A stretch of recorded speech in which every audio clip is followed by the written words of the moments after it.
हाय सबाइके आमी Ananya and again welcome back to my vlogs. कालकेर व्लगटा कालके पोस्ट करते पारिनी ताई आजके पोस्ट करछि। तो कालके आमार छिलो आरआरबी ग्रुप टीर एग्जाम और आमार एग्जाम सेंटर पड़ेछिलो शिलिगुड़ी एसआईटीते।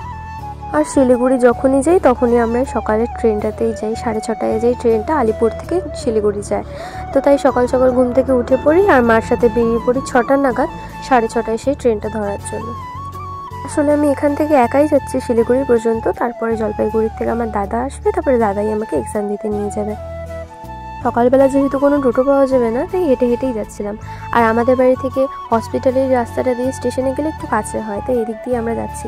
প্রত্যেকবার এই রাস্তা দিয়েই যাই। আর তোমাদের কল্প সানরাইজটা দেখাচ্ছিলাম, খুব সুন্দর লাগছিল দেখতে।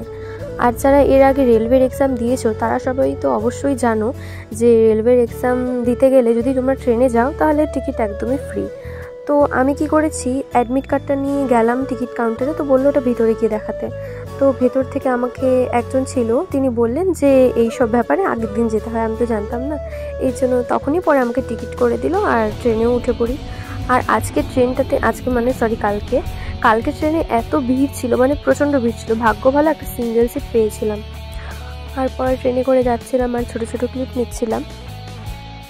আসলে ট্রেনে একা একা যাচ্ছিলাম তো এই জন্য খুব বোরিং লাগছিল, কিন্তু বাইরের ভিউটা খুবই সুন্দর ছিল, তাই দেখতে দেখতে যাচ্ছিলাম।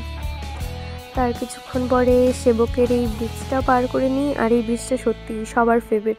যখনই সবাই ট্রেনে করে শিলিগুড়ি যায় এই জায়গাটার ভিডিও ক্লিপ তো সবাই নেবেই। আর কিছুক্ষণ পরে জাংশনেও নেমে পড়ি। আর জাংশনে তো অ্যাজ অলওয়েজ এত ভিড়, একদম ঠেলাঠেলি ধাক্কাধাক্কি করে বেরোই। তারপর দাদাও চলে আসে আমাকে নিতে, পরে বাইকে উঠে পড়ি।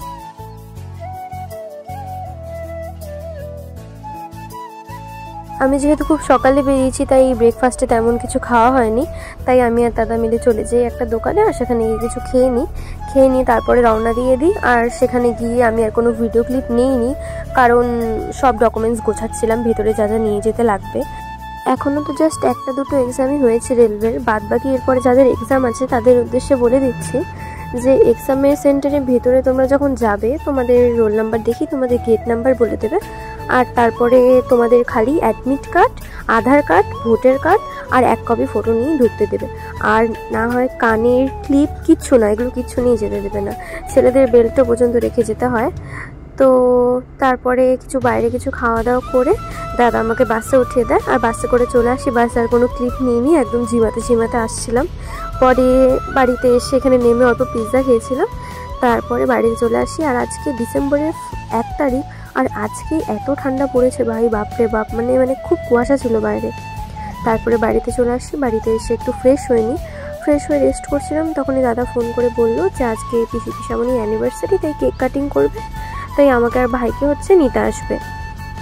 তারপর রেডি হয়ে গেলাম, আমি, দাদা, ভাই আর বিকিদা, মানে 4 জনে মিলে একটা বাইকে করে যাচ্ছিলাম। তারপর একটু দোকানে গেলাম, তারপরে সেখান থেকে এসে কেক কাটিং হলো পিসামণির। আর পিসামণির এবার 35th অ্যানিভার্সারি ছিল, তোমরা সবাই কমেন্টে উইশ করে দিও। তারপরে এই ঠান্ডাতে আইসক্রিম খাচ্ছিলাম আর তারপরে সবাই মিলে বাড়ি চলে আসি। তো আজকের ভিডিওটা এখানেই এন্ড করছি। বাই বাই সবাইকে, দেখা হচ্ছে পরের একটা ব্লগে।